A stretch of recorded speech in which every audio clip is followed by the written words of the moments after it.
Welcome back to Civil Discourse Now. I'm Mark Small. I'm co-host with Paul Ogden of this show where we try to discuss things in rational fashion. I do. Paul doesn't very often. We are coming to you from Big Hat Books, 6510 Cornell Avenue in Broad Ripple on the north side of Indianapolis. Big Hat Books has an excellent selection of books here. Amongst their books, one by Dick Wolfsey. He will be doing a book signing here on Wednesday, December 7th. From 5 to 8 p.m. and we're shooting this show. Is it shoot, film, broadcast? It's not broadcast. We're doing it on the internet.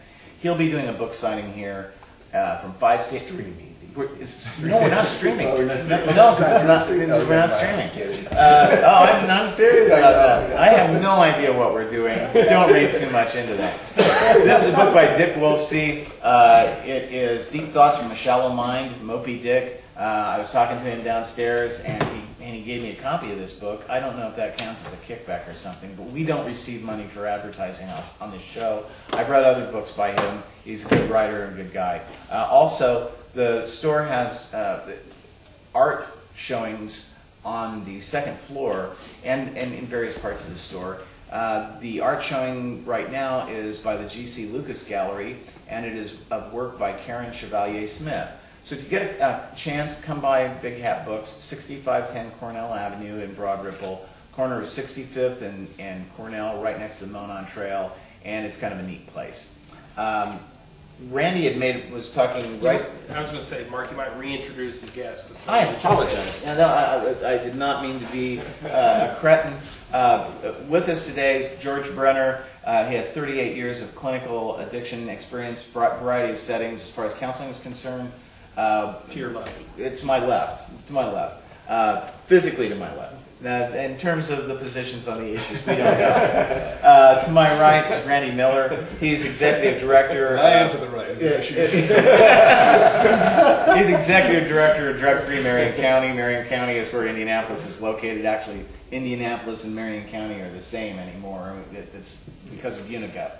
Randy had asked at the end of the last segment if I meant by legalizing everything, did I mean PCP? Yeah, I mean PCP, which is an awful drug to do. It's not very... In cocaine, I never could understand why cocaine was illegal in the United States. Because we value hyperactive assholes. I'm sorry, but that's all that I could ever discern people doing that particular drug as becoming. I have consumed and been intoxicated on tequila maybe 10 times in my life. I have never duplicated the experience in large part because of the hangover. Anecdotally, cocaine imparts a really bad hangover to people. And so there are various reasons why people wouldn't do those drugs, but I drink beer. I also do legal drugs. I have multiple sclerosis. So I do a drug called New Vigil that's marvelous for keeping one aware and awake and everything. So there are drugs that I do that are perfectly legal, that are acceptable. We're talking about drugs basically though in a recreational setting. So yes, I'd say every drug, heroin, cocaine, whatever drugs there are, people shouldn't be penalized for them criminally because they're tossed into jail and they have a stigma attached to them. If you've got a felony, if you're busted for possession of marijuana in Indiana as a misdemeanor, and then you pick up a subsequent charge, it can be charged as a felony, then you're a felon, and all you have are 2 possession charges for something in which the individual himself or herself has done nothing to physically harm another person.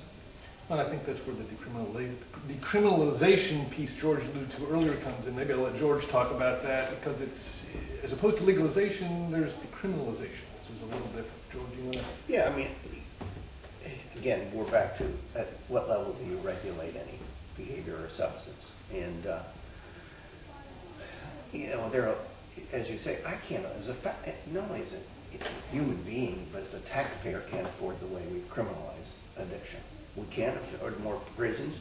When I started out in this business, mostly people who ended up in prison were violent criminals, and now it's only about 50%. A lot of them are status offenders arrested for recriminalized or re-incarcerated due to a possession, which is a probation violation, or having dirty Sure. pictures. So no, I can't, as a taxpayer, can't afford the way we've criminalized it. Nor do, as a person who's concerned about our youth. I mean, you know, being involved in sports is a protective factor. Being involved in school is a protective factor, developing further problems related to alcohol and drug use, not just cannabis, but any other drug use. And what do we do if you test positive on a sports team? We kick them off. So we can't keep this up. But that doesn't necessarily mean that we, you know, just because we decriminalize the way in which we punish people for using it, because in my world, addictions is a brain disorder.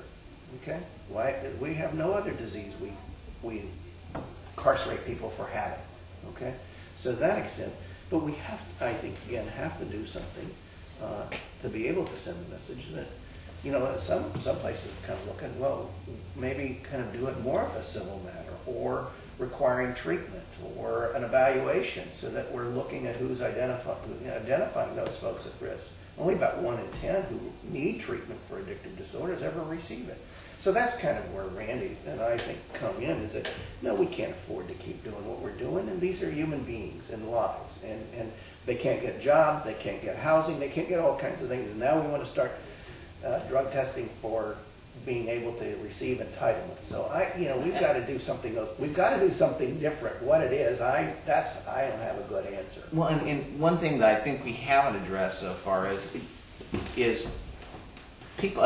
I think people have a right to do with their body to a great degree what they want. If they're competent, if you're an adult and if you want to smoke a marijuana cigarette, you have a right to do that. I think that the government has to. There are certain offenses that are malum per se because they're wrong in and of themselves. Murders, malum per se.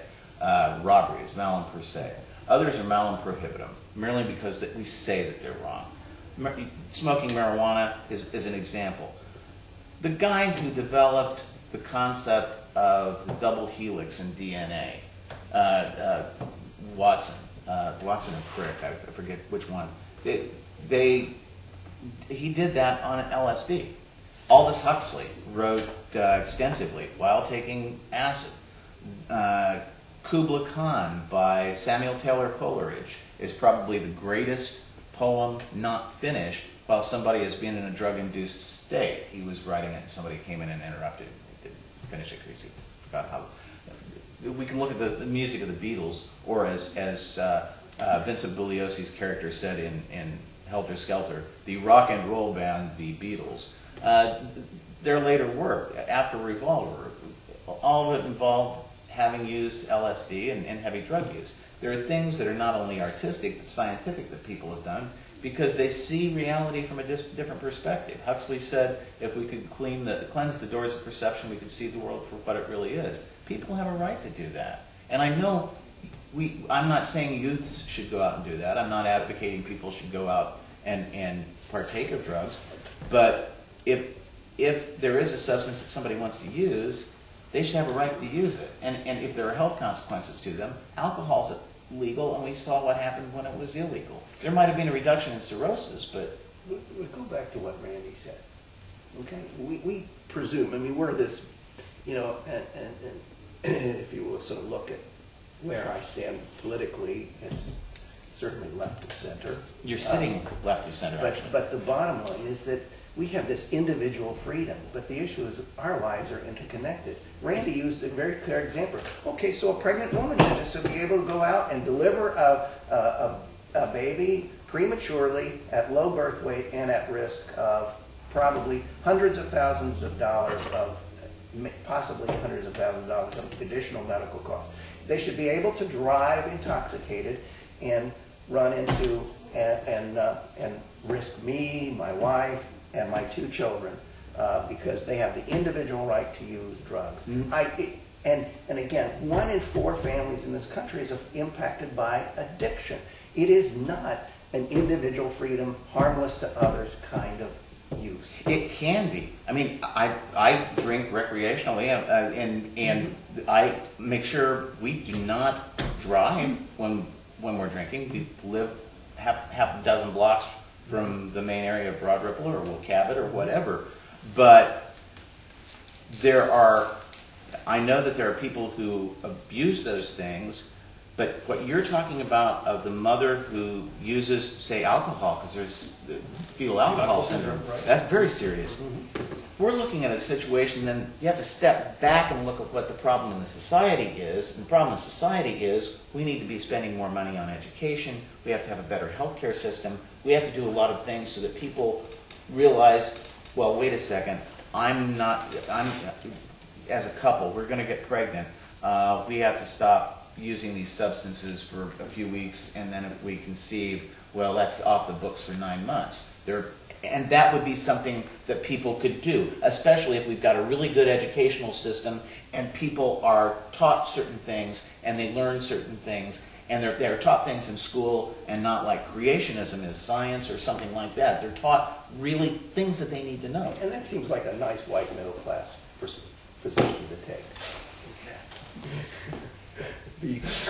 I don't, I don't know if you just live in a different, I don't want to argue it kind of. No, but please. the idea here is that, You gotta the set it folks straight. the folks that I see, are not making these kind of conscious decisions. Right. It's transgenerational. People, it isn't just a matter of education. Where do people get their education? I watch my parents drink, I drink. I watch my parents, and now what we saw, if you look at the trends even with marijuana use, if we look at you're in my generation, because I'm 60, I'm a baby boomer, I was in that major generation of first drug users, where over 50% of us use some illicit substance. And what we saw a slowing down of drug use, but you know what? When we became parents, what we noticed is those folks who were predisposed to using drugs started sending a different message to our children, and those children, as Randy said earlier, began to see it as a safe thing to do. And now, just in my generation, where maybe I drank with my parents, now I'm smoking and getting high with my parents at very early ages. Education isn't just what we do. No, I am not. I've been clean a lot longer than you have.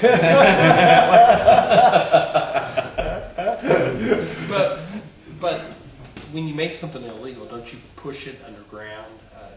If it were legal, wouldn't people be more likely to try to get help for their Yeah, but addictions? there's always going to be an underground illegal market for drugs, because you can rest assured that even if it's legalized, government is going to step in and set some parameters, and the healthcare industry is going to set some parameters on how much of this is safe. And so there's going to be some margin that's going to be considered unsafe, and there's always going to be the youth. Unless, I'm assuming you're not advocating kids be a part of this legal... No. So there's always going to be a youth market. There's always going to be some underground market for drugs, even if you legalize. But it's going to be far more limited. Because there will be some illicit market. But because of the drugs, of the popularity of drugs in the United States, of illicit drugs, that's why we have cartels in our neighbor to the south that are so heavily armed with guns that we export to them. That's why we have, and we're right at the end of the third segment. We'll be back in just a minute. The ones in Congress, they wouldn't want to go to war.